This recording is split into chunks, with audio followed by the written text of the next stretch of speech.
दिल्ली विधानसभा में Dwarka express way के निर्माण के दौरान कैग की जो रिपोर्ट आई है इसमें वित्तीय अनियमितता की बात की उस पर, और साथ ही साथ में जीएसटी अमेंडमेंट एक्ट पर चर्चा चल रही है। तो इस दौरान बीजेपी के जो विधायकों ने वॉकआउट किया। दिल्ली से कार्य मंत्री सौरभ भारद्वाज मेरे साथ है। सौरभ जी, विपक्ष कह रहा है कि आप बोलने नहीं दे रहे, चर्चा इस पर चाहते हो। देखिए, वो तो उनको अपनी केंद्र सरकार से इसके बारे में चर्चा करनी चाहिए कि लोकसभा और राज्यसभा में विपक्ष को क्यों नहीं बोलने दिया जाना चाहता। अगर उनको लगता है कि विपक्ष की आवाज़ बुलंद होनी चाहिए तो विपक्ष की आवाज़ जो है राज्यसभा और लोकसभा में भी बुलंद होनी चाहिए।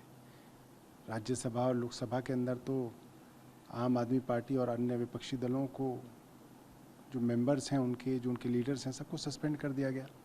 जब तक प्रिविलेज की कार्रवाई चलेगी तब तक वो सस्पेंड रहेंगे। ऐसा तो कभी हिंदुस्तान के इतिहास में नहीं देखा गया। तो विपक्ष जो है दिल्ली के अंदर, जो भारतीय जनता पार्टी है, वो केंद्र सरकार को समझाए।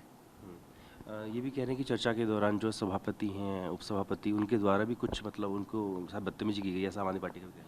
देखिए, जिस तरीके से दलित सभापति के साथ बार बार बदसलूकी करते हैं, बदतमीजी करते हैं, ये अच्छी बात नहीं है। दूसरे कह रहे हैं कि जो जीएसटी अमेंडमेंट एक्ट है वो तो लागू हो चुका, कानून बन चुका, उस पर चर्चा करके फ़ायदा क्या?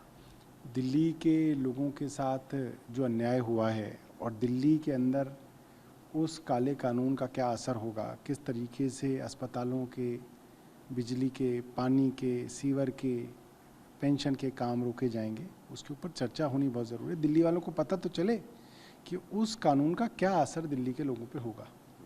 मेरा आखिरी सवाल, जब यमुना एक्सप्रेसवे की बात हो रही, द्वारका एक्सप्रेसवे की बात हो रही थी, तो उसमें पूरे देश में जगह जगह परियोजनाओं के जिक्र जो हैं वो आपके सहयोगी मंत्री और विधायक आम आदमी पार्टी कर रहे थे।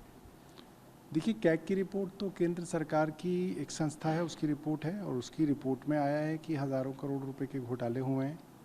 केंद्र सरकार के अधीन डिपार्टमेंट्स ने घोटाले किए हैं। तो उसके ऊपर तो कांग्रेस के समय में सरकार गिर गई थी, मंत्रियों के इस्तीफे हो गए थे। तो भारतीय जनता पार्टी की सरकार को इसका जवाब देना चाहिए। जवाब देना चाहिए। बात में शुक्रिया। अपने वीडियो से होगी कपिल बेदी के साथ जितेंद्र भाटी में बात।